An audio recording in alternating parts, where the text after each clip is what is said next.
Hey guys, welcome to episode 4. Today I'm going to be talking about books. So for you, those of you that followed me over the last couple of months in my travels, you would have seen I've done a lot of book reviews. So I'm going to continue that theme, and the first one I'm going to talk about is this one, Seven Habits of Highly Effective People by Stephen Covey. Halfway through it, it's a really, really good book. It's essentially it's like a self-help book, but it's also a bit of like a workbook as well. So you get quite involved in and all the exercises that he gives you. But essentially, it's all principle based. So it talks about how you can achieve anything that you want to that you put your mind to by just applying a few very simple principles. Now, one of them that I really, really love is principle number 2, which is start with the end in mind, right? So whenever you start a task, whenever it be anything, whether it be I'm going to start washing the dishes or I'm going to write a book, you just always start with the end in mind, right? The end is ultimately where you want to be. And if you look at it from a point of view of like, right, where am I now? How do I get there? And where is the end, right? You have a very clear path as to how you're going to get there, okay? So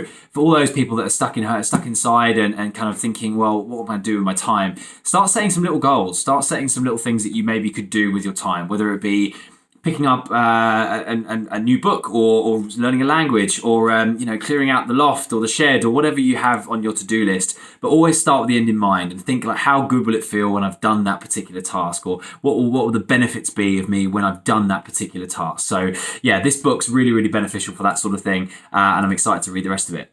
Another book that I haven't yet read, but I'm excited to read because I went to his seminar a couple of months ago, is one by a guy called Fogg, and it's called Tiny Habits. Now, this book is awesome if you want to either break or incorporate a little habit into your daily life, right? So I'll talk about incorporating one first. So let's say you want to start drinking more water, for example, right?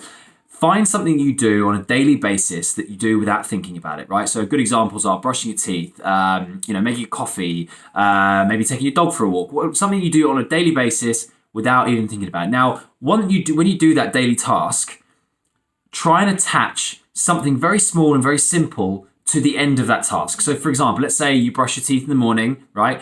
Every time you brush your teeth, say, I'm going to have a glass of water, right?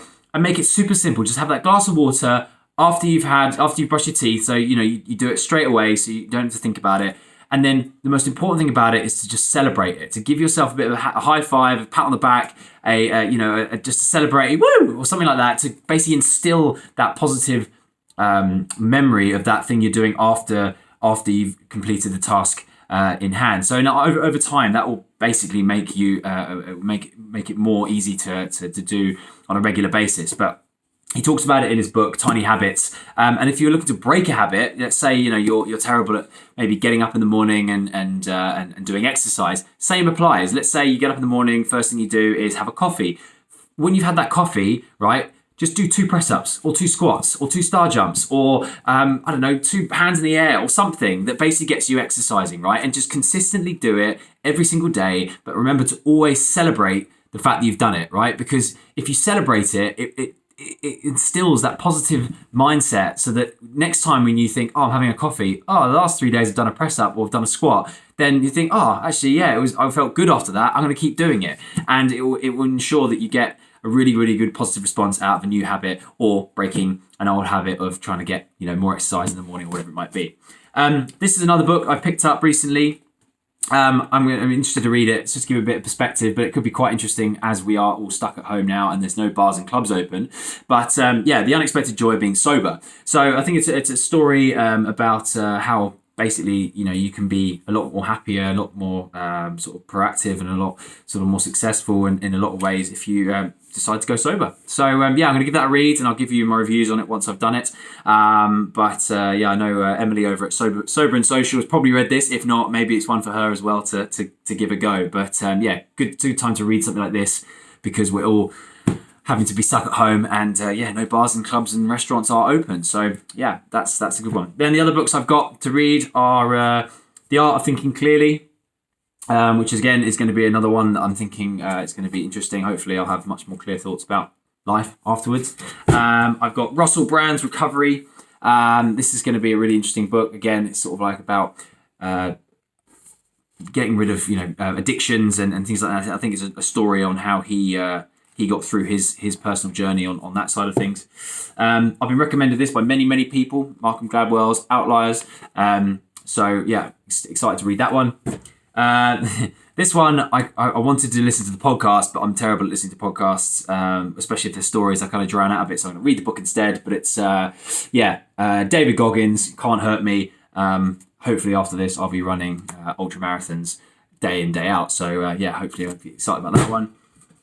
School of Life. Again, another book about sort of helping with self-development and all the rest of it. I'm going to read this one for me, but also I'm sure it will help me with my clients on the coaching front. So yeah, I'll give you another review on this one. How many more? We got 2 more. This one was recommended to me again by lots and lots of people. This is going to be an interesting book. I think it talks about a lot of how you can, wants to regain control of their health, well-being, and happiness. And in a stressful, crazy life we live in, it's about sort of sorting things out and making sure you listen to things that actually matter. And last but not least, probably the one I'm most looking forward to is Matthew Walker, Why We Sleep.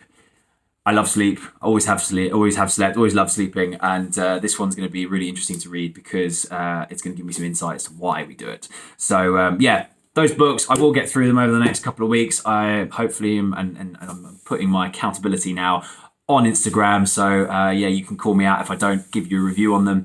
They're my book reviews. And if anyone needs some recommendations, welcome to message me. I've got loads more that I could give you for this time where we've got lots of time and space to be doing lots of reading and learning.